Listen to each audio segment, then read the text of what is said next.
Hi, my name is Matt, I'm Aaron. and we're going to be talking One Piece today. So, all right, what we're going to be doing is like each episode is going to be one arc for the record. Today we're going to be talking the first arc, which is the East Blue arc, or uh, you remember the other title? It's there like it's the East Blue arc, and it's like the world's most wanted crew or something like that, or I don't remember the secondary name. I'm curious. Are we talking about going all the way up through when they get to the Grand Line, or do you want to stop, at a different point? uh, to me, the East Blue arc was from meeting Luffy, picking up Zoro, and all that, Mm-hmm. to like after they just got out of Spoker arc, which is like where they As go. an Alabasta, right? No, before the Alabasta arc. So as soon as they get into the Grand Line, Okay, so as soon as they go to cross the big mountain, yeah. Once they that's get when you to, want to stop. that's Okay. when I want to stop. Okay. Then I will apologize ahead of time. I haven't read this in a little while, but I remember it reasonably well. Well, how'd you come across it first? Did you watch the Four Kids TV on Fox, or did you read the books, or did you see a show online? I read the books. I was in college, doing what every college student does, slacking off, and I actually came up across Naruto, and I noticed, once you start watching one, you tend to do a little research and see the big three. And so I kind of stopped watching Naruto and then went back and read and caught up on One Piece, Naruto and Bleach, the big three of the time. Mm-hmm.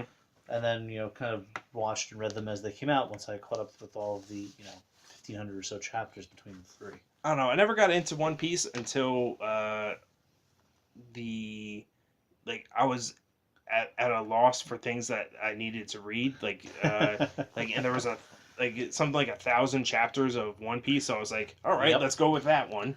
I want to say there were like 600 when I started. It's always been just a big series. I mean, it's topped only by what, Hajime no Ippo? No, there's actually Case Closed. I think is the longest running one. Is it? Maybe it's either the one you just mentioned, Fighting Spirit, Hajime no Ippo, or it's Case Closed, because there's like 46 volumes of like anime. Like there's like 46 seasons or something. I don't know about anime wise, but I know chapters wise. I think Hajime no Ippo is around like 12 or 1,300 now. And this is the ones we know about. There's Oh probably, yeah, there's probably some random series that's been running since 1902. well, I know there's a couple of gag mangas that are that have been running since the '60s, but that have actually like they switched artist and writer at one point that have been going on forever. Okay, So so then maybe it's not the longest, but it's definitely up there. like it, One Piece has been around for a while. well, One Piece turned 20 this year. Yeah, So imagine it's being almost old enough to drink. like imagine finding it as a kid and then you'd be like, man, I've been reading this for 20 years. Mm-hmm. Like that's a pension for some jobs. Yes, it is. Mine's one of them. So all right, the first character like in the show, they changed it around. They didn't start with the way that they did in the books, Okay. because like I have read the first volume. Like my expertise is the show. Okay. So the I'm, first, I'm probably going to get a lot goofed up between the show and the books. It's been a little while. But for the most part, it's accurate. yeah, for the most part. But that's why I asked you, like, if you saw the Fox 4 Kids TV version. Yeah, no. I saw the. I watched most of mine on Crunchyroll. Okay, because the 4 Kids one, uh, they took certain things and like it was for the most part accurate, but like certain flavors got lost. Like like I won't go into them right now because it covered the first the East Blue arc and maybe about half of the Alabasta arc. Okay. But the all right, so we meet Luffy and he's the main protagonist. He's the hero, Yep. and like is he your favorite character? Uh, like As of like, late, I'm not sure. At the beginning, like in the area that we're talking about, I think he probably was. okay, Either he or Zoro were probably my favorite character for a really long time. Just because they have the character development, but also the trust, yeah. which I think is very well explained, especially on Luffy's side. His trust is always obvious, but there are a few points at which Zoro really reveals that his is there too. Well, Luffy is not a backstabbing or conniving character. Like, what No, you see is what you get. oh, I think that's the main appeal of him. he's a total WYSIWYG, absolutely. Oh yeah, and like what I like immediately recognized in the show and in the books, because like I said, I read those, a couple of them. Mm-hmm. Luffy is someone that like there's a lot of anime that'll tell you to follow your dream. Mm-hmm. Like this one, like like wears its heart on its sleeve on that front, Oh yeah. because like the first character you meet isn't Zoro, it's Toby, Yep. and Toby wants to be a Navy officer, and Luffy wants to be king of the pirates, and Luffy says to Toby outright, like, follow your dream, and like if someday you catch me, then that'll be uh, what happens. Good for you. But meanwhile, I'm going to kick your ass. Oh well, and he he doesn't. does. He does eventually say that. I'm not sure that it's their first meeting. Well, he says that I want to say after it's like like just to skip ahead to answer that question. I think that's when Toby is underneath Jaguar. Gorp, is it Jaguar D Gorp or Gorp D Jaguar or We usually just call him Garp. Garp? Yeah, Garp. Because that's what everyone calls him. But yeah, after Garp's been training them in the 6 ways of the 6 methods of combat, which I think that was CP0 used. Yep, and I think that was at the Alabasta. Past that. It's well past that. Not Okay. well past that, but it's definitely past that. I think it's past that. Because I thought that was after they catch. Because they don't deal with. Or is that Water 7? They don't deal with CP0 until. Well, I'm sorry, not CP0, CP9. Well, CP0 is what they're dealing with now. Yeah, so that, they don't deal with CP9 until after they've already picked up Robin. Okay, so that's the Water 7 arc then. So yeah, that's like after they pick up Robin, after they picked up Frankie. Yeah. They take Robin and she wants to die in order to keep them safe, but that's long ahead of where we're at. Okay, so all right, so first character you meet is Toby, and the reason why I'm bringing up Toby is he does come back in the series, so it's very important that you mention him. Like the villain was Alvida. Yep, who also returns. Like the one thing that's cute. Well, she's fat and ugly, but her view of herself is always that she's been beautiful. Yeah. So, like, I think the artist just got tired of drawing her fat and ugly. So he gave her the pretty fruit. Was it the pretty smooth? No, it's not. Or was it the smooth? I was kidding, but it's sort of the same idea because what do skinny people have? They have smooth skin. Okay. Yeah. Well, so she gets hot later on. I'll come back to that because we can discuss that later. Yeah. Because it happens in the East Blue arc. I think it does. They do see her before they cross over. Yeah, it's when because it's with Buggy. Yeah. So the first villain is Alvida. First character you meet is Toby. Yep. Then the second arc is Zoro. Yep. So Zoro is a swordsman, and he has 3 swords. On a good day. Well, that's another thing they seem to play around with quite a bit.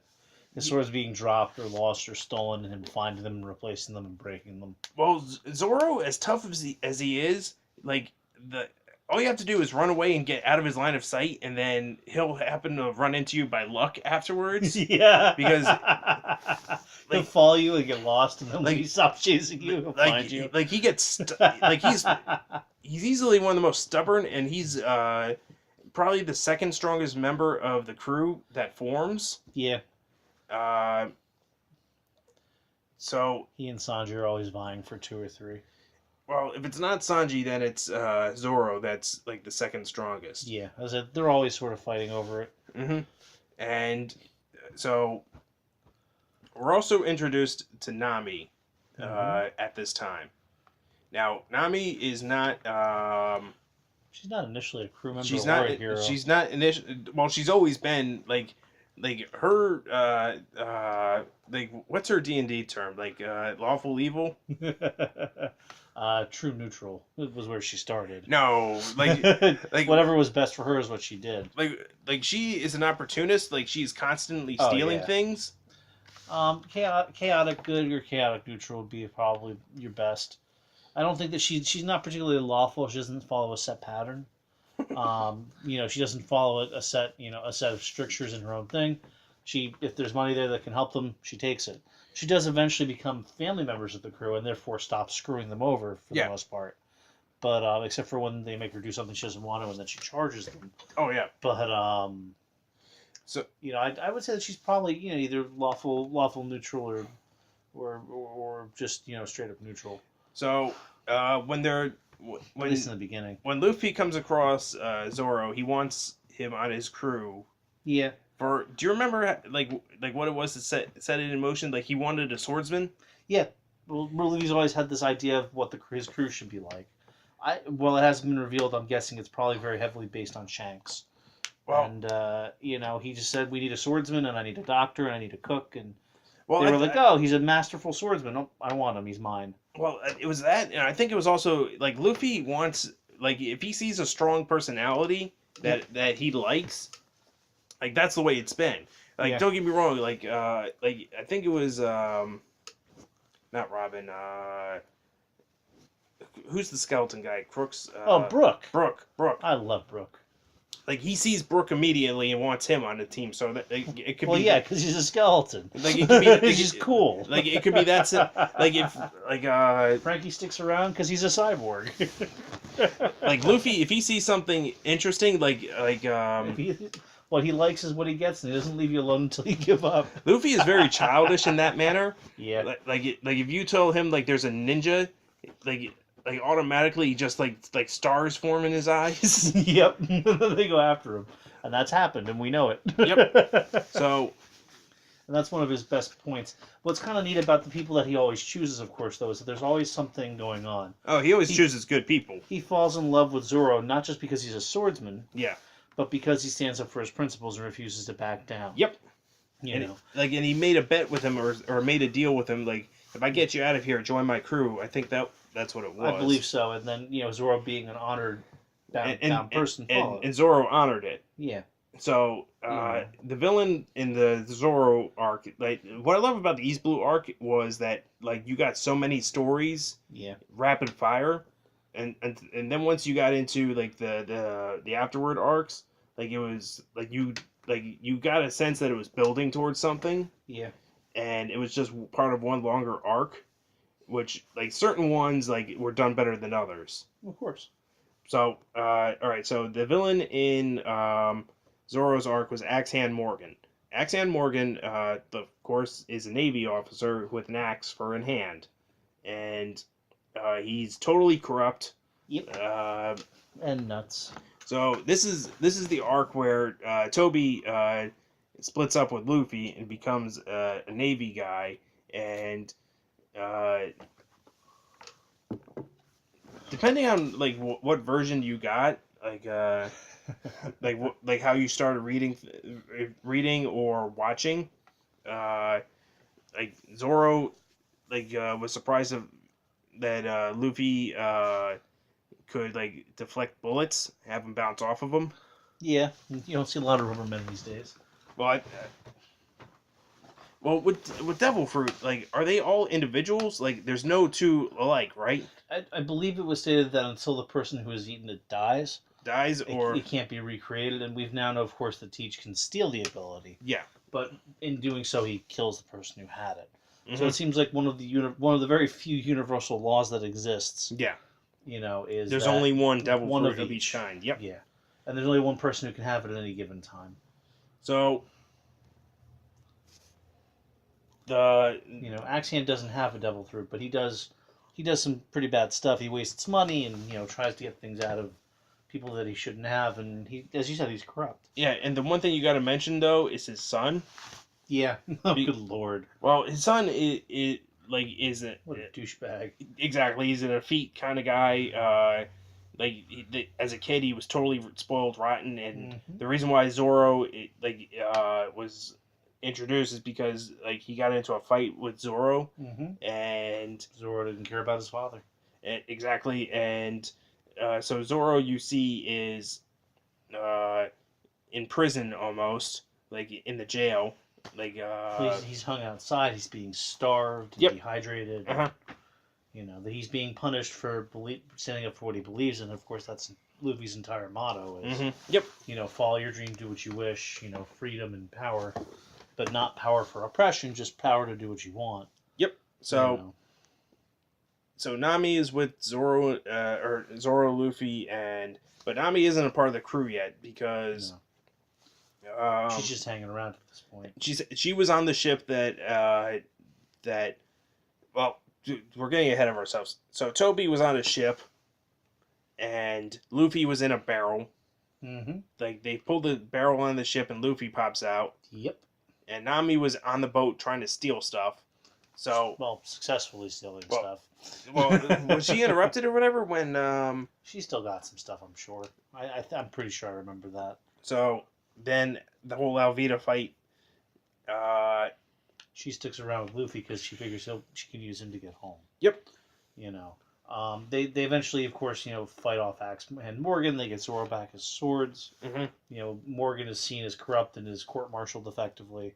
At which point, Toby's allowed to join the Marines, even though he has some baggage. Yep. And that's sort of where we move on from there. Well, you get a sense that like Luffy's a really good guy when he like makes it look like Toby wasn't a part of it, like isn't a friend with him at all. Yeah. And Toby is like a total crybaby in the whole series. Yep. So he's just really happy and grateful that Luffy denounced him and gave him like a chance at his dream. Yeah. And even though the Marines knew. Mm-hmm. Yep, everybody knew. So the third arc is the Usopp arc. Yeah. So, and a lot of good stuff comes out of this arc. I mean, I love Usopp as a character. Oh, Usopp is probably my favorite character, like in terms of like I want him to succeed, even though every time like a new arc starts, he like he goes back to square one.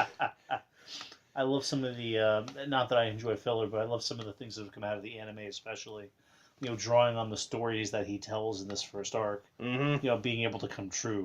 One that sticks out in my mind is the poop from a large sea monster that's so big it's an island. I can't remember if that was actually a filler one or if that was like I think it was filler, but I could be wrong. Just for the record, they kind of meld for me. With my One Piece experience, I binge watched all 800 or so episodes in 3 months. So, like, a lot of things are fresh, but, like, when it came to filler, certain things I skipped, even though they were pretty good. Like I skipped, like some of the filler was, like, feudal Japan One Piece. I skipped that, too. I mean, it wasn't bad, but it was, I was just like, I don't have time for this.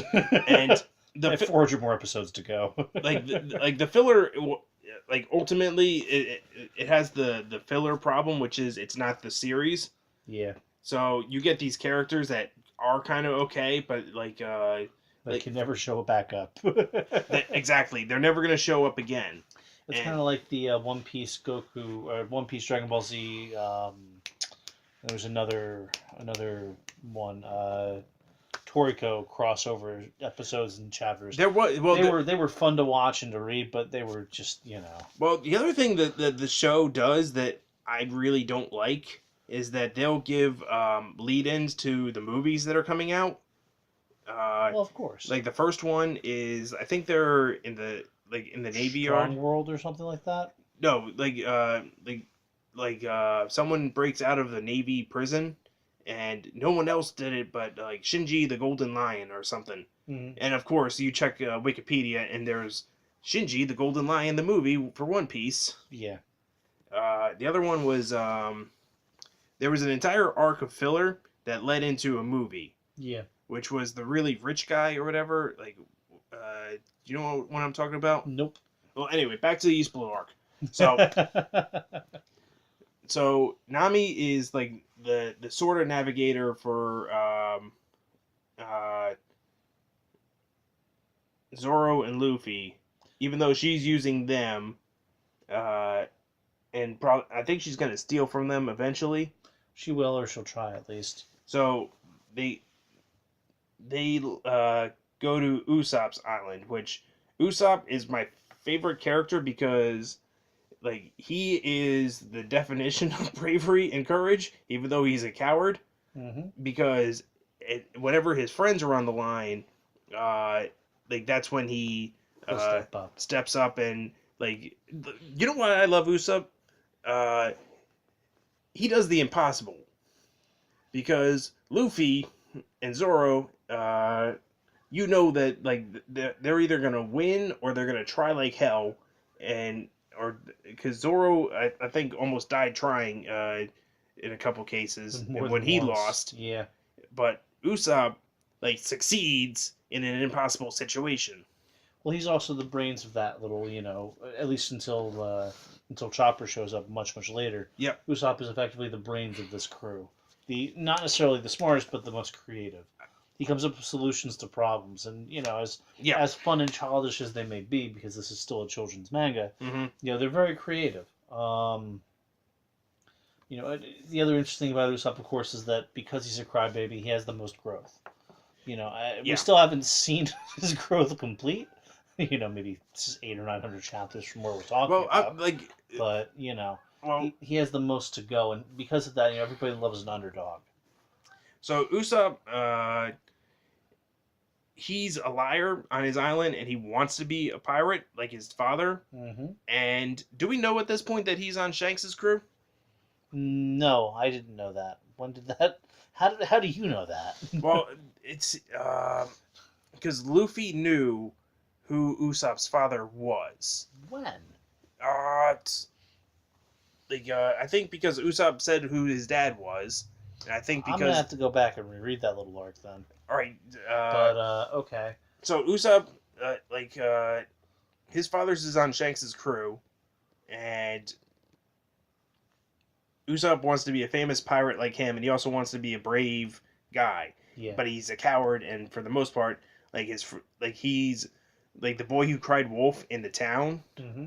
So no one really believes him, which doesn't really help because the villain in this arc is the trusted butler. The trusted butler, who happens to be from the Kitty Pirates, right? Like Longclaws or something like that, or like his pirate. Like one of the things that I love about anime and manga or Japanese like shonen stuff is like you get a lot of themes with your bad guys. Mm-hmm. Like Berserk is probably my favorite one because it's the least shonen book, mm-hmm. but it has like this band of is called the Band of the Hawk. This one is the Purple Rhinos or the Crimson Gorillas or mm-hmm. whatever you have. Like then the sea monsters and all that.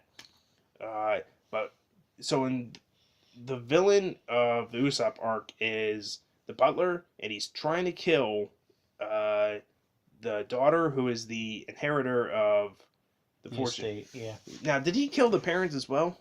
I believe it said in the arc that he did, or that they died in some manner so that he would be able to take over that fortune. Yep. And you kind of knew he had to be the villain the second you meet him. Oh yeah. Nobody adjusts their glasses with their palms. Oh yeah. Not to mention the black color scheme. Mm-hmm. You had to know. That's what I love about the show because who the interesting characters are, and who the filler throwaways. Yep. It's kind of like when you're watching that very first episode of Yu-Gi-Oh! And you watch the crowd, and you get to play who's the protagonist. Yeah. because that hair just says it all. Uh-huh. Yep. So One Piece is a little more subtle, but not by much. Or what show is most guilty of that? Except I'm gonna go with like Shaman King on that one. Maybe. I know Dragon Ball Z is pretty obvious. If it's spiky hair, watch out. Yeah, but there's not that many like filler or like throwaway characters in Dragon Ball Z. That's true. Like it's pretty much like a very minimalist cast. like there's no crowd shots. Like You can play that in Naruto a little bit. There's some crowd stuff. well, Naruto is really simple because like who's dressed in uniform and who's like dressed in like Regular uniform. no, not even regular uniform, but like like I'm like I go to comic shows. I'm just waiting for like someone to go like balls out on the some of the cosplays Mm-hmm. because like like who's the one she was the bad guy of the goddamn, I'm trying to remember now. But anyway, she was the one that always wore fishnet stockings with the, underneath a. Anko.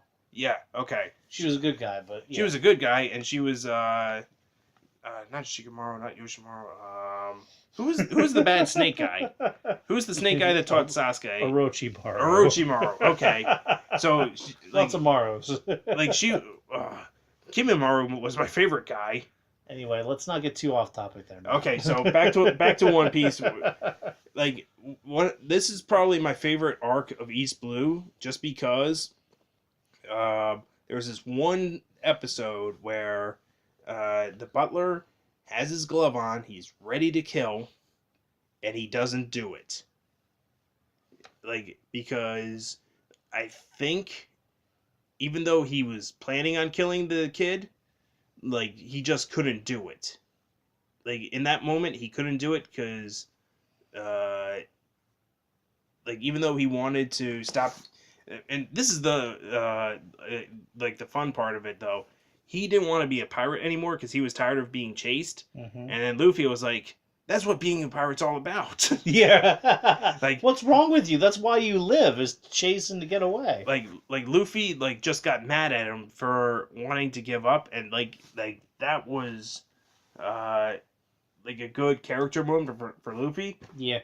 So like this is like this was like the arc where it let you know that like things are gonna get a little serious here. A little. Not for long. Not for long, but Now, you see, I would contrast that my favorite arc was probably the very next one, which was Nami's arc. no. Then it went to Sanji's arc, wasn't it? Was Baradier before Nami's arc? Yeah, because You're right, because he fights in the Fishman Pirates. Never mind, I'm sorry. So my favorite arc is 2 arcs in the future. okay, so But, so once Usopp joins the crew, like Nami stole the boat from the two guys, the two swordsmen. yep, and then she just goes. And then she went. Did she go to? Yeah, she disappears because she's not there to recruit Sanji. Okay, so she wasn't there to be. At least I don't think she's there. I think that's just Zoro and Luffy. Because otherwise Sanji wouldn't have to be convinced. I think so. I'm not sure. It's been a little while. I know the Barate arc is kind of fun, though. Oh, it is fun because you get probably I don't. Would you say that Don Krieg is the weakest villain of the bunch in East Blue? I would say Buggy is the weakest villain of East Blue. Yeah, but his charisma is on point. It's a 12 out of 10. But... yeah, but Buggy's a recurring character. Don Krieg, we've only seen once. Yeah, but we've seen him recurringly be weaker. I mean, they spent an entire 400 chapters showing him, stuck with missing the inner parts of his arms and legs, running around like a half a midget trying to find his limbs. But he gets it back by the time they go to. By the time the time skip. No, it's way before the time skip. Buggy's adventure was some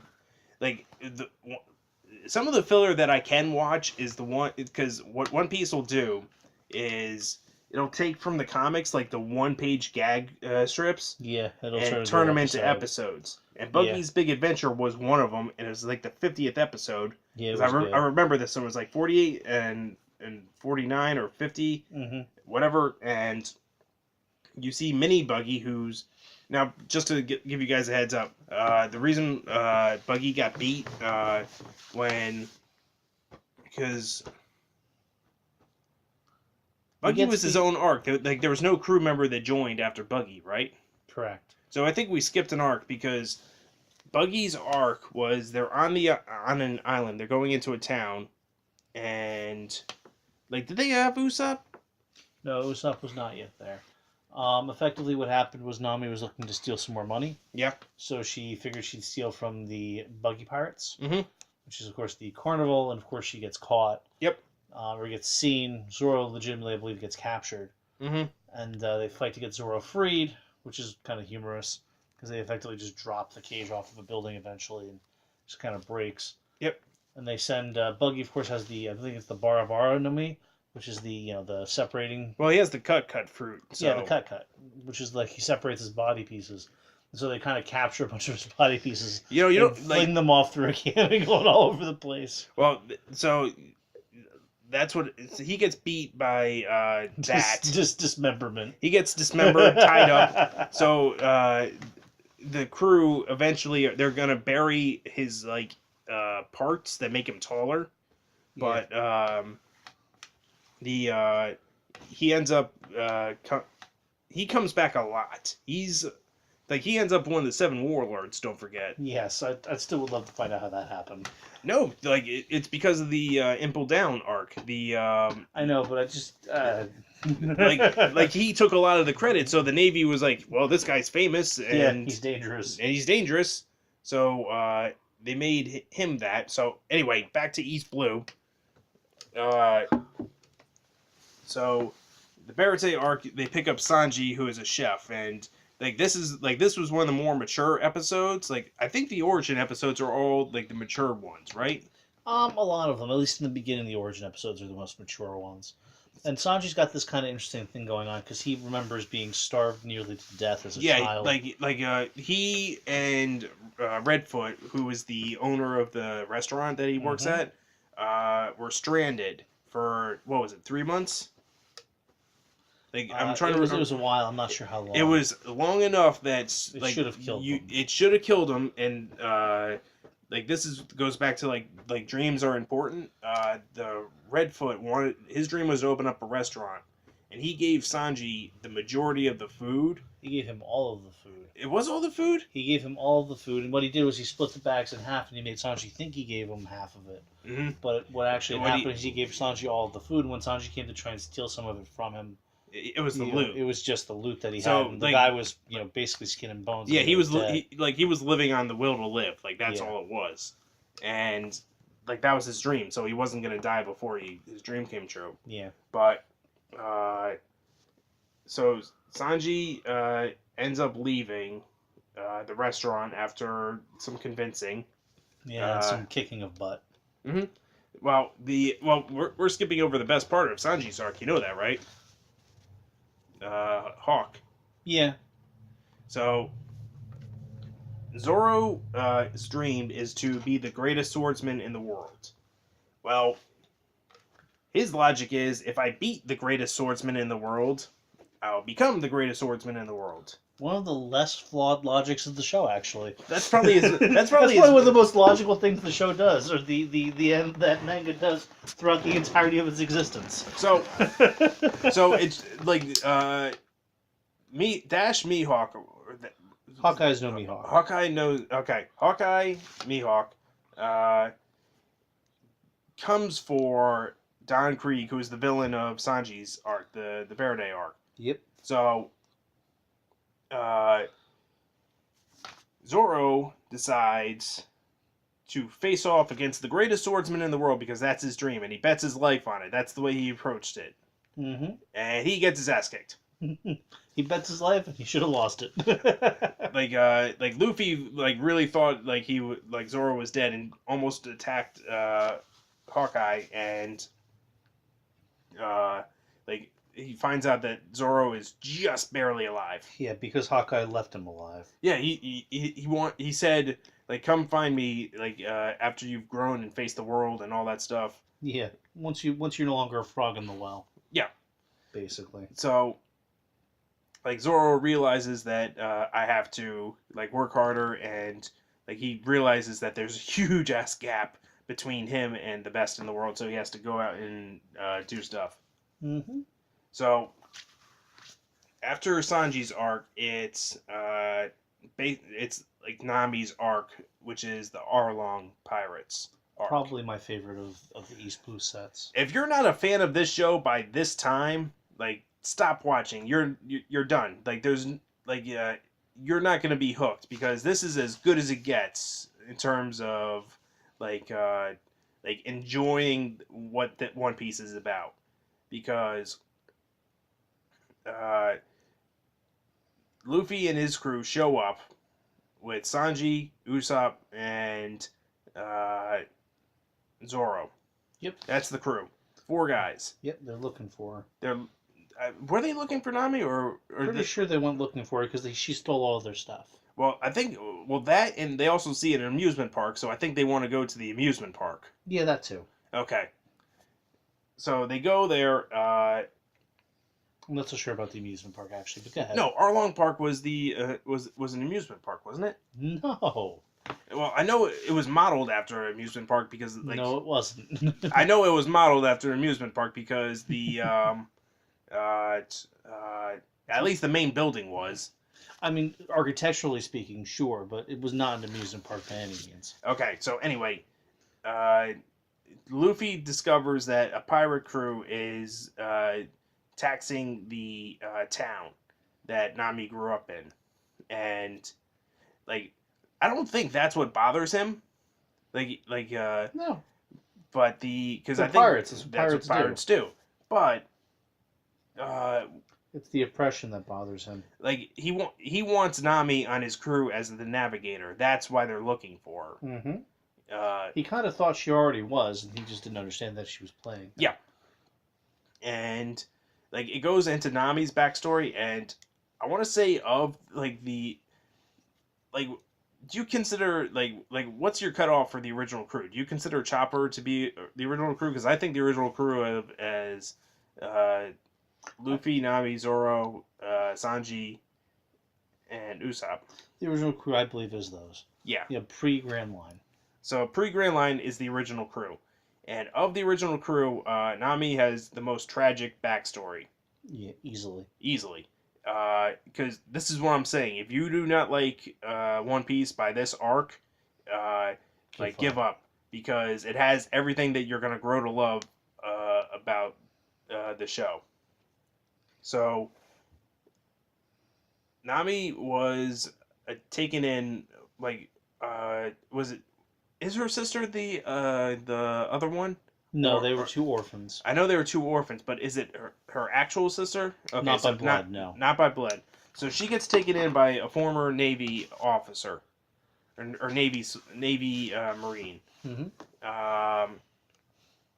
And the way the town is set up is that every person has to pay taxes, and the woman that took them both in can't afford to pay Arlong the taxes on her entire family. Yeah, she can afford for herself or just her kids. Yeah.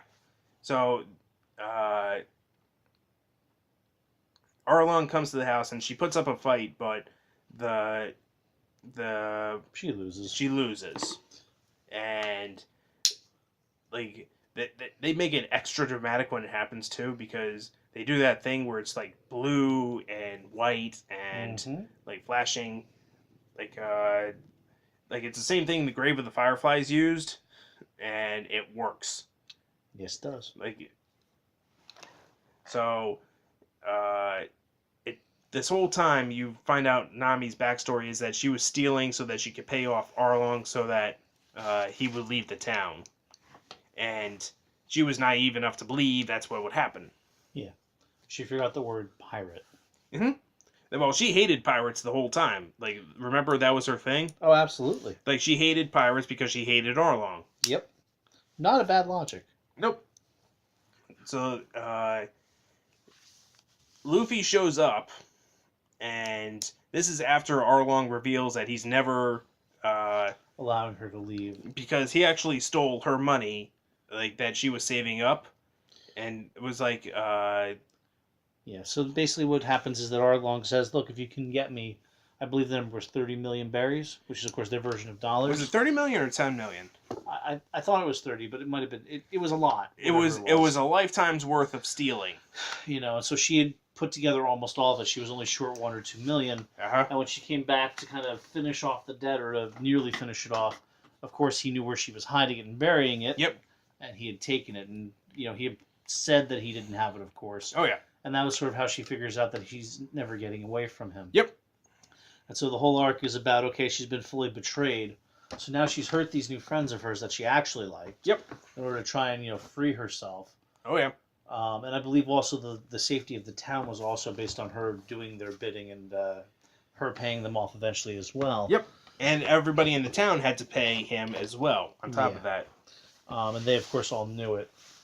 But so they all acted like they hated Nami because she was technically a part of Arlong's crew. Yeah.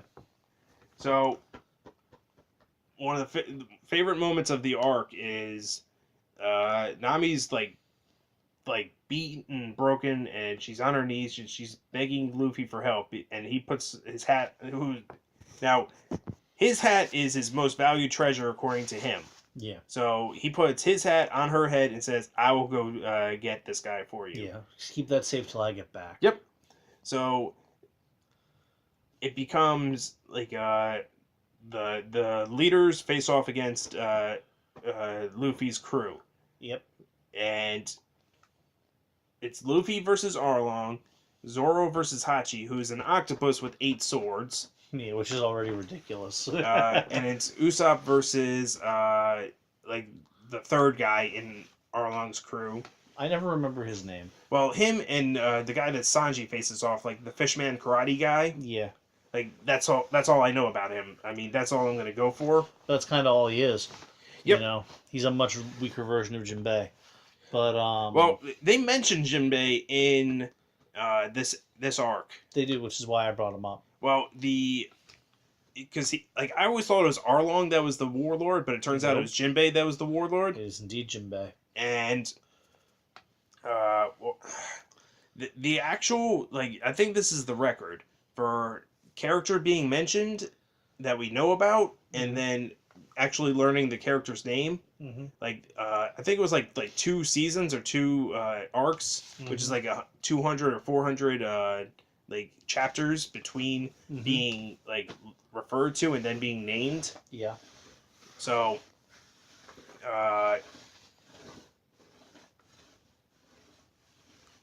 this is the years ago this was a meme. I don't know if it's still popular, where it's the shot of Arlong throwing the house. But Arlong was strong enough to pick up a house and throw it at Luffy, and of course that didn't work. No. But it was a great visual. A fun concept. Mm-hmm. And Arlong was just dastardly enough, just charismatic enough to be a good villain, and he hasn't made it. He's been referenced, but he hasn't appeared since. We haven't seen him in a long time. He's supposedly in jail. Supposedly, You but know. He gets referenced again, in flashback though, with the. He gets referenced again much later, but not during the East Blue arc at least. But the arc ends, of course, with Luffy's crew being successful, and they pick up Nami as their navigator and set the town right. And she, in very Nami fashion, as she leaves, steals from everybody. Yeah, takes everybody's money and everybody's wallet. Yep. As a farewell, and they move onwards. So I'm trying to remember what's after Nami's arc. Did they go directly to? I think there's some filler, and then because I think that's the Captain Buggy arc. It's the 2 episodes. Then I think it goes into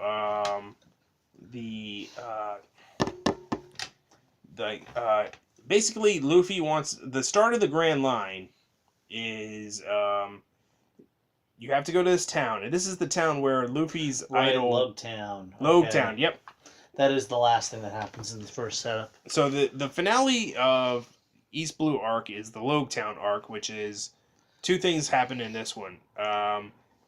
You're introduced to Smoker, and you're introduced to Dragon. Yep. Even though Dragon doesn't take You don't really. I would argue that you're not really introduced to Dragon. You just find Dragon's kind of like this enemy. We really haven't met him yet, even in current time. We know his name exists. Mhm. We know that he's supposedly very powerful, and you don't know like who he is. Like even and you don't even know who he actually is, which we're not going to mention at this Nope. point at the time. In fact, I don't even think they name him until much later in the series. he gets named Dragon because Smoker knows who he is. Yeah, but like they never say his full name. He just calls him Dragon. Yeah, that's what that's good. That's naming him. Yeah, but that's not the full. You know what I'm saying. I know The what whole- you're saying, but know. at the same time, like he gets named. Yeah, all right, fine. So they called him Hey Dude. No, they said Dragon. I know. Like Smoker like knows that he's the most wanted terrorist in the world. Like that's what he's listed as. Yeah. So the arc starts out with Luffy wants to visit where what was the guy's name? Oh, good lord, Matt. It's Gold D. Roger. Gold D. Roger. Gold D. Roger. Yeah, not gold. Don't mix up your words over It's there. Gold Period. Roger. Yeah. So he wants to see where Goldie Roger got killed, because if you've ever watched an episode of One Piece, you know that it starts with him getting killed, every single one of them. Well, it has to, because the whole premise of One Piece and the whole... Maybe we should probably explain that, since it's literally the very first thing the series ever does, and we're now like 300 chapters I was in. just thinking about that just now. It's like we forgot the whole purpose of why it's called One Piece and everything. The whole idea is that Gold D. Roger, obviously a ripoff from Gold Roger in the real world. Yeah. Was the king of all pirates, which is really Luffy's true goal. It's not just to be a pirate. King of to Pirates. be the king of the pirates and the one and only king. Yep. And he'll allow other people to be good pirates or great pirates, but if you claim that you're going to be the king, he's going to do his best to beat you up. Yep. And succeed 99% of the time. Yep. And as Goldie Roger was being executed in Logtown, yep, he told the whole world to go find my treasure.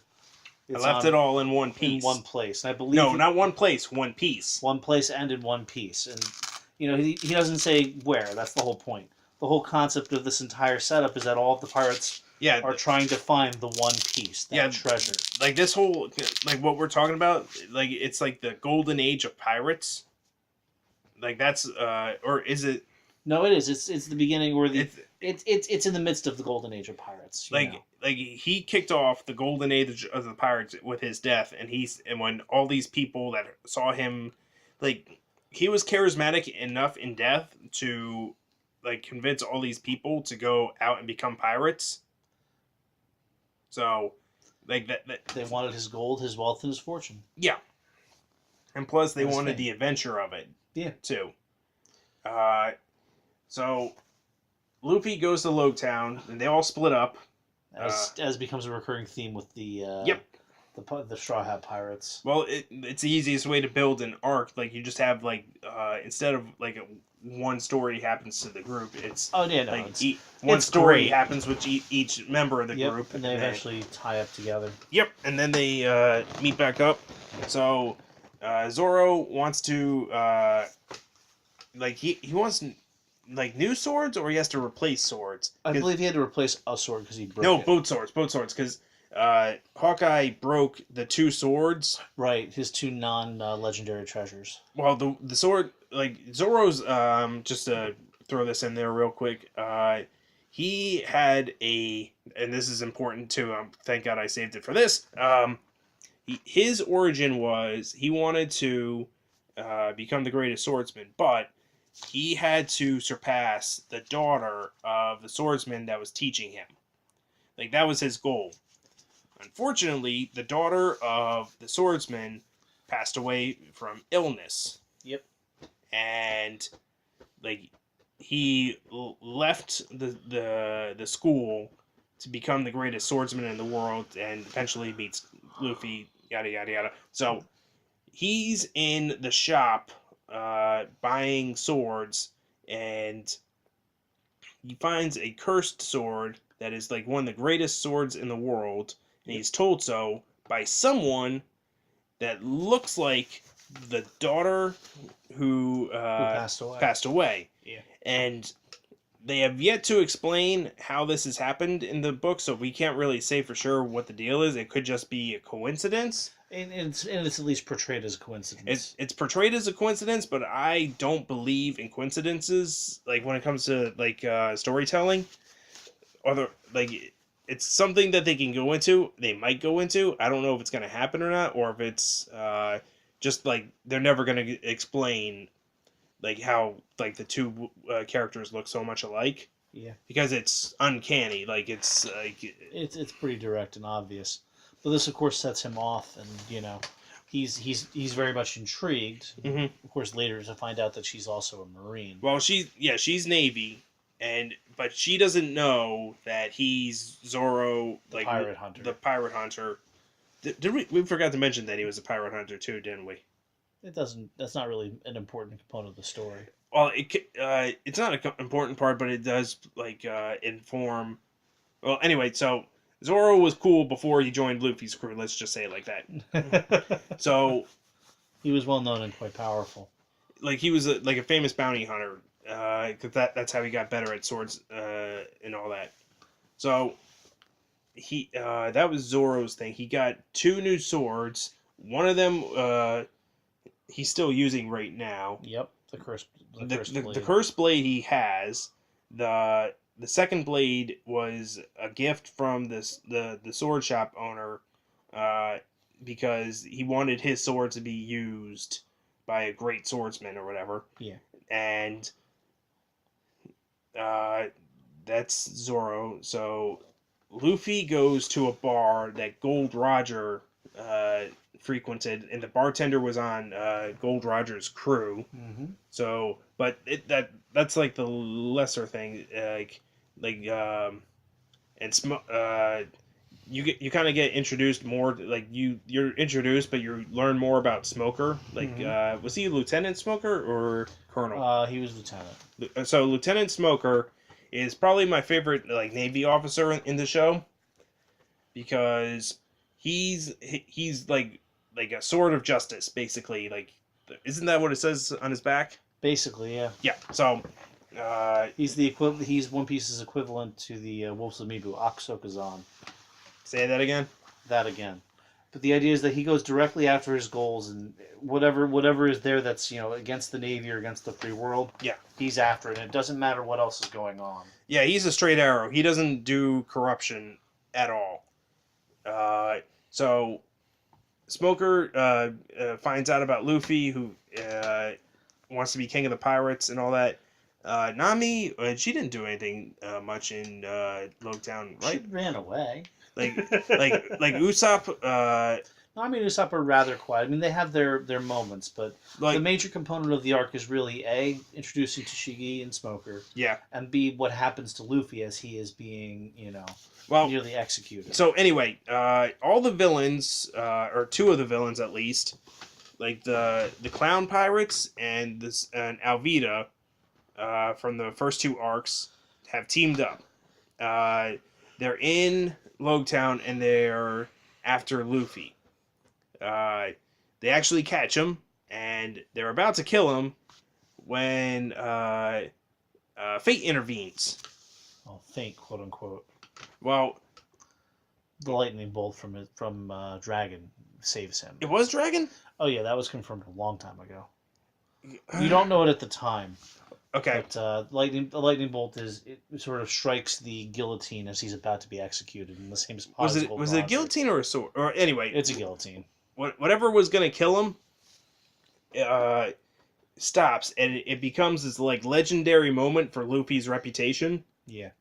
So they're escaping Logtown, and Dragon intervenes again and stops Smoker from capturing Luffy. Yeah. And this is like important. Smoker is the first guy that Luffy can't fight. Yeah, he can't fight him, he can't beat him, and he can't get away from him. He's just superior. Yeah, because he's a Logia. Well, the way Devil Fruit works is there's 3 types. Mm-hmm. There's the kind that affects your physical abilities. Logia. Well, what's the Luffy then? He's a Paramecium. He's a Paramecium, which is like it actually is a part of you. Okay, so like the third one is the one where you can manufacture stuff, isn't it? Or I don't remember the Japanese name for the third type. We haven't really seen many people with the third type, though. well, We've seen some. well, there's been a couple because like what would But that's sort of not intrinsic to this point, at least. You know, I think the big point about this whole thing is that not only is he sort of we're not going to explain to you how the powers work, and we're just going to say that people have powers. Yeah, there's a lot of that goes around. But I think the point that needs to be made especially important here is not just the fact that his near execution becomes legendary for him, but it's because of why. Yeah. As Luffy is sitting there on the platform about to be removed from existence, most people freak out. They're concerned. They plead for their life. Yeah, Luffy smiles. He smiles and says, "Well, I guess this is as far as I can go, or is this as far as I got?" He does the exact same thing that Gold Roger did, Yes. which was like personality-wise, and this affects Smoker. This affects everyone. Yeah. Like he smiled. Now, when did? And that's what scared Smoker, and that was why he got his heart on, so to speak, for Luffy, because he wants to stop him before he becomes. Well, Smoker actually powerful. saw Gold Roger get killed. Yeah, as that's a kid, why he noticed it. and he has this crazy love for Gold Roger, in that he does not want anyone to be a pirate that's less than Gold Roger. Sure. So he's this like net or this filter that people have to pass, because in order to get on the Grand Line, you have to go through Logtown. Yes. And he stays there. Usually. Well, he actually leaves Logtown, leaves his position to chase after Luffy. Yep. So. And as of yet, he has not yet returned to it. Well, so he's not a crew member, but in terms of story, he's like that evil uncle.